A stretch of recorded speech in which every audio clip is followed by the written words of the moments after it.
Sejam todos muito bem-vindos a mais um Condomínio em Pauta. No programa de hoje falaremos sobre obras em condomínios. O que diz o Código Civil?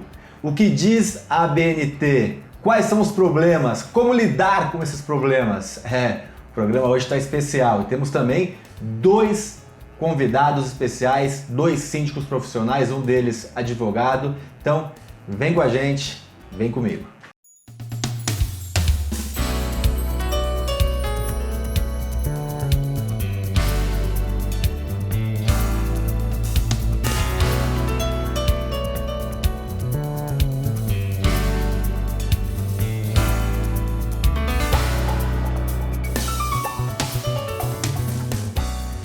Apresento Ricardo Costa, síndico profissional e advogado.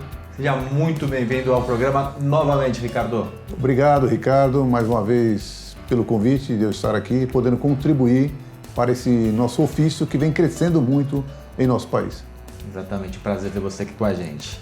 E Núbia Maria Ferreira. Núbia, prazer enorme ter você aqui, síndica profissional.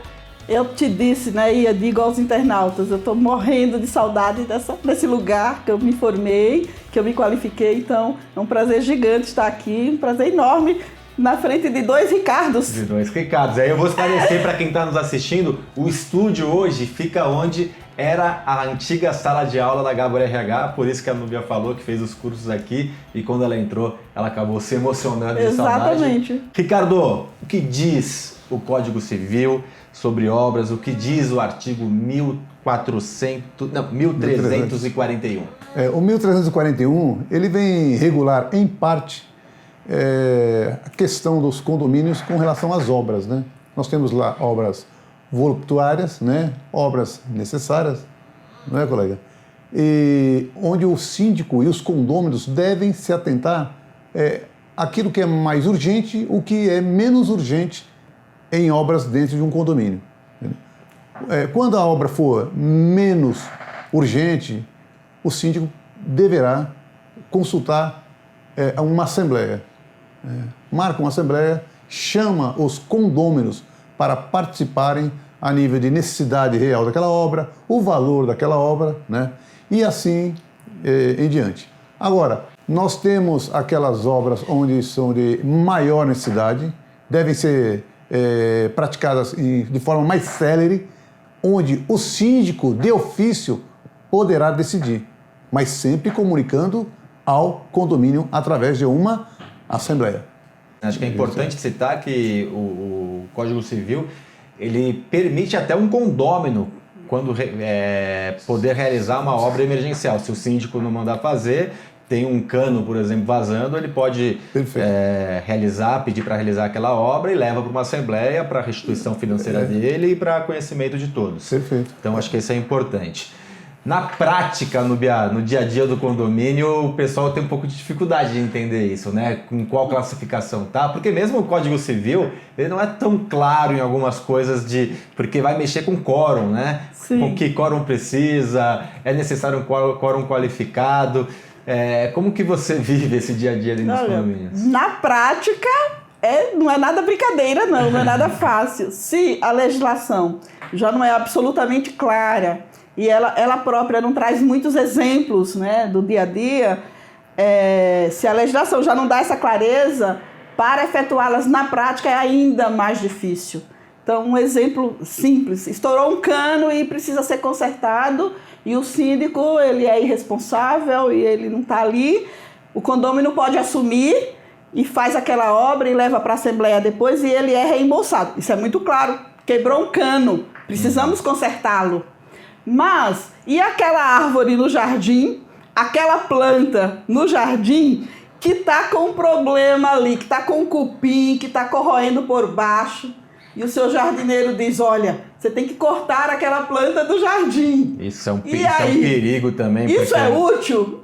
É voluptuária? Mas é necessário? Isso tem que tomar muito cuidado. Eu sempre brinco em sala de aula. Muito cuidado. Eu falo que o síndico, se ele tiver a opção entre cortar uma árvore ou ter que matar uma pessoa, brincadeira, né? Tem uma brincadeira, não me entenda errado. Figura de linguagem. É melhor ele matar, que ele tem menos chance de ser preso do que ele cortar uma árvore. Porque o dano ambiental, as o multas. ambiental são hoje muito mais...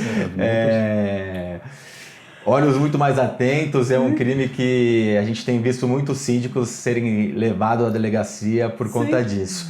Ricardo, quando eu falo que a legislação ela não é tão clara, porque ela tem uma parte um pouco subjetiva, né, de classificação. Tem obras que, no seu entendimento, podem ser voluptuárias e no meu, não. Sim. Então, cabe um pouco de você vê mesmo advogados, especialistas no assunto, discordando um pouco sobre o assunto.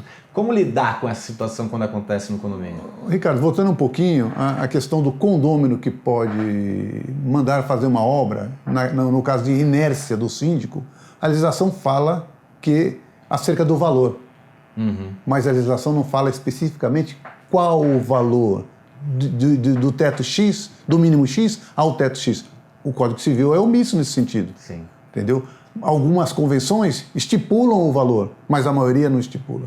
Entendeu? Aí isso acaba sendo arrastado para os tribunais. Tudo para o judiciário discutir. Né? De maneira lenta, muitas vezes. Muitas vezes lenta, né? Agora, não é tudo que o condômino pode ir lá e fazer, não. Não, lógico. Na verdade, é uma exceção. É exceção, né? Da exceção da exceção. Isso exatamente. Para deixar claro mais uma vez, a gente fala no dia a dia, quem está nos ouvindo pode interpretar errado, realmente, isso é exceção da exceção da exceção, como disse o Ricardo. Tá? Agora, na classificação, quando tem aquela dúvida sobre aonde está classificado, e a importância da classificação é saber o quórum, né, que vai ser necessário para aprovação, como conduzir esse momento? Como conduzir? O Código Civil, além de falar do quórum, né, deve o síndico procurar dentro das regras da ABNT, né?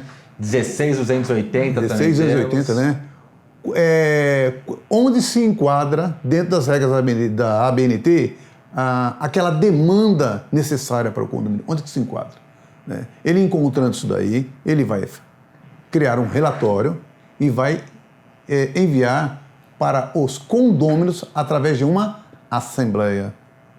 Né? Através de uma assembleia. Ou, quando essa obra for realmente emergencial, e muitas vezes o custo dela é alto, muito alto, né? E ela é de extremamente urgência, como, por exemplo, uma piscina que está para ruir. Teve um caso recentemente de uma piscina que acho que foi no Recife, se não me falei a memória, ruiu. Que desabou. Não me lembro, acho que foi Recife. Que ela caiu na garagem. Sim. Um exemplo clássico. Eu tenho que esvaziar a piscina, eu tenho que contratar uma engenharia para dar suporte estrutural, isso tem um custo. O síndico ele é obrigado a marcar uma assembleia? Ele não é obrigado. O que ele deve fazer? Agir por prevenção e, posteriormente, apresentar a solução ao condomínio. Perfeito, perfeito. Então, você fez... É que você citou uma condução muito inteligente de você... Já que você é uma obra que vai demandar um dinheiro muito elevado, você não precisa realizar a obra, você consegue eliminar o risco. Elimina o risco, e aí você vai gastar o que tem que gastar para eliminar o risco, e aí depois você leva para a Assembleia com calma para fazer essa aprovação do que tem que ser feito, ou de que forma vai ser feito, de que forma vai ser rateado, e esses pontos. É mais ou menos como os médicos agem, né? Um acidente na pista, o médico vai lá e estabiliza a vítima. Leva para o hospital, uma equipe multidisciplinar vai decidir o que fazer com aquela vítima. Ela não vai morrer, foi estabilizada, né? Eles vão dizer assim, vai fazer transfusão de sangue, vai fazer cirurgia, etc. Né? É mais ou menos por analogia, eu faço essa analogia.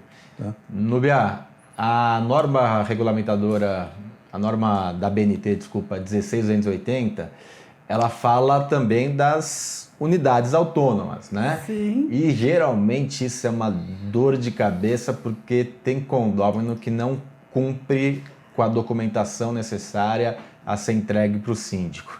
Acho que na prática você já vivenciou isso, Isso né? É um pepino, né? Com todo respeito a esse legume aí, muito bom por sinal. É um pepino e isso é uma realidade que a gente vive todo dia.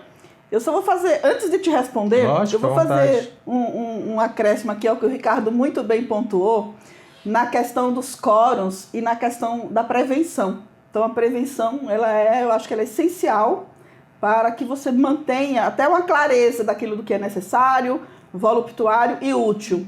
E eu tive uma experiência muito interessante, que eu vou só pontuá-la rapidamente num dos meus condomínios. Eu fiz um planejamento para 5 anos e apresentei na Assembleia. Antes da Assembleia, eu mandei uma carta para todo mundo pedindo sugestões. E eu elegi as obras para o planejamento de 5 anos. E na nossa Assembleia, a gente já pontuou o quórum de cada uma delas, porque era diferente. E tem uma dessas obras, estou agora no 5º ano, a gente não conseguiu o quórum, que é a construção de uma churrasqueira.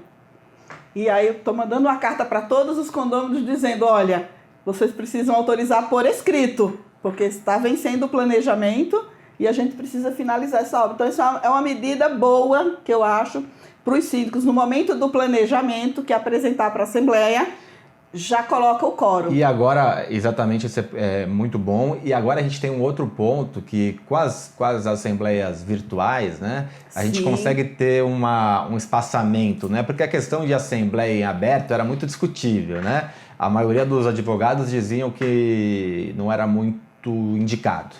Com a assembleia virtual, você consegue dar uma estendida maior, as pessoas conseguem votar de qualquer lugar, então você consegue atingir mais fácil os quórums. Acho que isso veio para ajudar, esse ponto da pandemia veio para nos ajudar. Eu vou cortar você, porque você vai falar, eu quero que você entre no mérito da minha pergunta no segundo bloco. Dos condôminos, no segundo bloco. Eu quero que o Ricardo, como advogado e como síndico, também fale sobre o assunto. Você traga esses assuntos, a gente traga casos reais, você já me contou um fora do ar, e a gente fala das soluções. Vou trazer para vocês. Como que tem que agir. Então, vão pensando aí, que vocês já vão me responder. Você que está em casa, não deixe de curtir o programa, de seguir o nosso canal, de compartilhar e nos ajude a divulgar informação de qualidade, que só assim a gente consegue melhorar o segmento condominial. Vejo vocês na sexta-feira.